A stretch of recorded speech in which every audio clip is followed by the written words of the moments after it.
กราบสบายดีพี่น้องปองปายเบิร์ดสุขูสุขคนเนาะมื่อนี้กำปานกับมาแอบกำลังกายอยู่บ้านแห่งหนึ่งเนาะ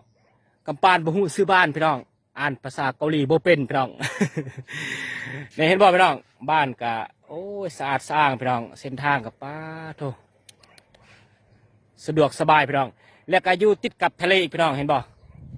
ก็สิมีลมพัดเข้ามาตลอดพี่น้องไว้โว้ยพี่น้องสัตว์ป่ากระไล่พี่น้องจะเป็นกุ้งเป็นปลาชื่อว่าอยู่ในทะเลหลายๆชนิดพี่น้อง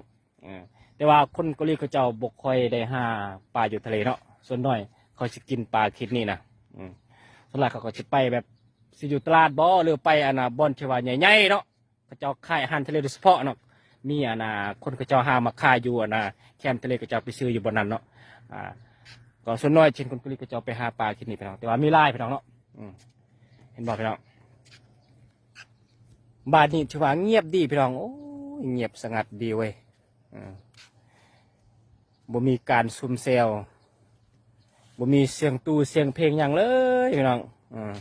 จะมานั่งซุ่มเซลอยู่หน้าเฮือนจังซี่บ่มีเลยพี่น้องเลิกเวียกมากอะเขาเฮือนปั๊บตื่นขึ้นมากก็ไปเวียกไผเวียกมันพี่น้องบ่สนใจโอ้ยพี่น้องแต่ว่าเขาเจ้าอยู่แบบเงียบดีพี่น้องขนาดเฮือนติดกันจังซี่ก็แทบจะบูจักกันเลยพี่น้องคนกุลีนี่บ่วุ่นคลองไผคลองมันพี่น้อง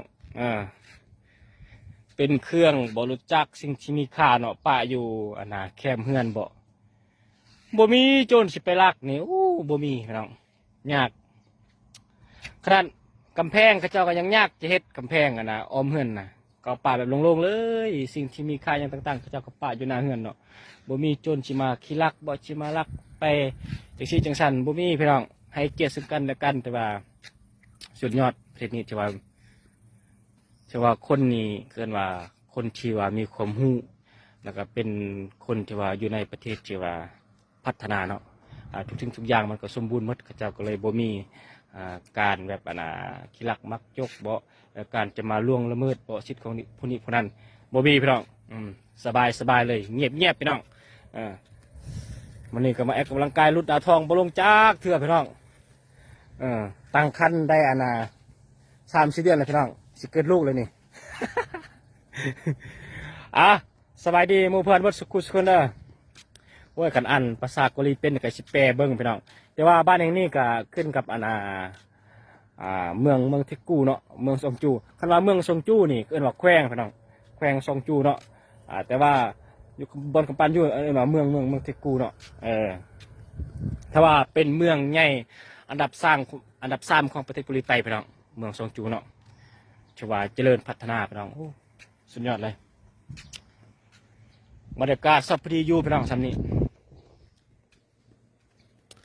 เห็นบ่พี่น้องอันนี้ก็เป็นน้ำที่กระเจ้าดูดจากทะเลพี่น้องน้ำนี่โคตรสะดวกพี่น้อง24 ชั่วโมงน้ำเพราะว่าประเทศเกาหลีใต้เป็นประเทศที่ว่าอุดมสมบูรณ์ทางทะเลทางน้ำที่โอ้พี่น้องคันว่าเรื่องต้นไม้ใบหญ้าอย่างต่างๆมันบ่ซ้ำบ้านเฮาพี่น้องฮอดฤดูหนาวมันก็ตายเบิดถึกหิมะถึกน้ำแข็งขนาดมันตายเบิดแล้วก็เป็นต้นไม้ชวน้อยๆมันบ่ได้ใหญ่คือบ้านเฮาที่ว่าเขาเจ้าเลื่อยมาเฮ็ดเฮือนบ่อย่างต่างๆเนาะแต่ว่าบ้านเขานี่สะดวกทางทะเลพี่น้องทางทะเลนี่เฮ็ดให้เขาเจ้ามีอยู่มีกินเฮ็ดให้เขาเจ้ามีรายได้หลายทางทะเลเนาะจะเป็นปลาเขาเจ้าเอาไปขายบ่จังซี่จังซั่นพี่น้องสิทธิ์ไผสิทธิ์บ้านเนาะสำหรับบ้านนี้ก็มีสิทธิ์อยู่เขตนี้บ้านทางฟุ้นก็มีเขตทางฟุ้นรวมของกันบ่ได้พี่น้องอันนี้ก็เป็นน้ำเขาเจ้าดูน้ำทะเลพี่น้องมี24 ชั่วโมงน้ำพี่น้องสะดวกสบายเฮ็ดหน้านี่คันว่ามันเฮ็ดทุกฤดูกาลเขาเจ้าเฮ็ดทุกฤดูกาลพี่น้องแต่ว่าคนเกาหลีใต้เฮ็ดได้แต่ฤดูกาลนี้เนาะต่อไปเขาเจ้าก็เฮ็ดบ่ได้พี่น้องแล้วก็เป็นช่วงที่ว่าเขาเจ้าปลูกฟังอย่างต่างๆเป็นช่วงเดือนนี้เนาะบ่ค่อยได้เห็นคนเกาหลีเขาเจ้าเลี้ยงเป็ดแบบจะปะชายเลี้ยงไก่อย่างต่างๆเนาะงัวนี่บ่มีพี่น้องส่วนน้อยสิคำปาสิมาเห็นนี่ส่วนหลักเขาจะอยู่ในพามบ่อยู่แบบใกล้ๆเขตนอกพวกนั้นเขาจะบ่เห็นเนาะแต่ว่าเขตนี่เดี๋ยวเขาปานไปเมื่อเดี๋ยวบ่เห็นสัตว์จะกระจายจะเลี้ยงสินี่บ่เห็นพี่น้องเอา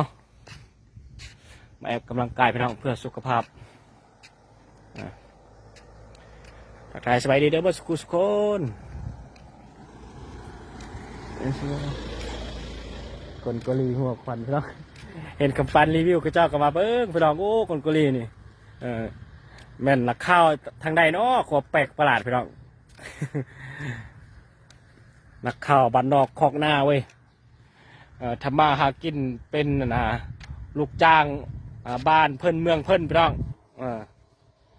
เอาให้ทุกคนเบิ่งซ้ำนี่เลยพี่น้องอันนี้ก็เม่นบอลชวาปั่นในกำลังกายทุกมือเนาะรุดดาวทองแต่รุดบ่ได้พี่น้องนี่ตั้งคันอยู่พี่น้องเกิดลูกเลยเอ้ามีซ้ำนี่พี่น้องฝากกดติดตามกดไลค์กดแชร์ด้วยพี่น้องเด้อบ๊ายบาย